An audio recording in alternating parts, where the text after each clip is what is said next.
కీర్తన. పరిశుద్ధుడు పరిశుద్ధుడు పరిశుద్ధుడు అయిన తండ్రి, స్తుతి వందనములు స్తోత్రములు.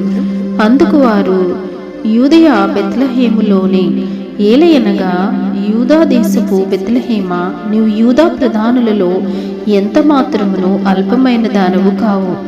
ఇశ్రాయేలును నా ప్రజలను పరిపాలించు అధిపతి నీలో నుండి వచ్చును అని ప్రవక్త ద్వారా రాయబడి ఉన్నదనిరి. మహోన్నతుడు అయిన తండ్రి, దివ్యమైన వాక్యం ద్వారా ఆమెను తృప్తిపరిచినందుకు స్తోత్రములు. తండ్రి, అల్పులను గనులుగా చేసే దేవుడు ప్రభువా, ఎన్నిక లేని వారిని ఎన్నిక చేసే దేవుడు నీవే తండ్రి.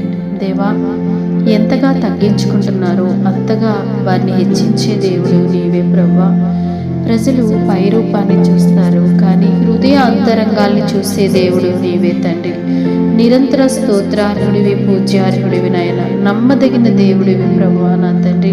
ఇదిగో దేవా, నీ సన్నిధిలో ఎంతగా తగ్గించుకుని ప్రార్థిస్తున్నారో వారి ప్రతి ప్రార్థనకి కూడా మీరు జవాబును అనుగ్రహించుచున్నందుకు మీకు వందనాలు తండ్రి. అల్పమైనదని స్వల్పమైనదని ప్రభువా, ఏమాత్రము ఎన్నిక లేనిదాన్ని అనుకున్నప్పుడు దేవా, వారిని ప్రభువా నా తండ్రి మీరు హెచ్చించేవారై ఉన్నారు తండ్రి.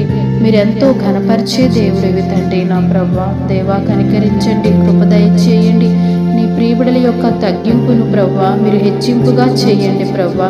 నీ ప్రియబిడల యొక్క నిందను తొలగించండి నైనా. దయతో వారి కుటుంబాలను, వారి బిడ్డలను దీవించండి. మేలైంది వారికి సమకూర్చండి. వారు ఊహించిన దానికంటే ఉన్నతమైన కార్యాలు చూడగలగడానికి నీ కృప అనుగ్రహింప చేయమని క్రీస్తు ప్రభు పేరిట ప్రార్థిస్తున్నాము తండ్రి. ఆమేన్.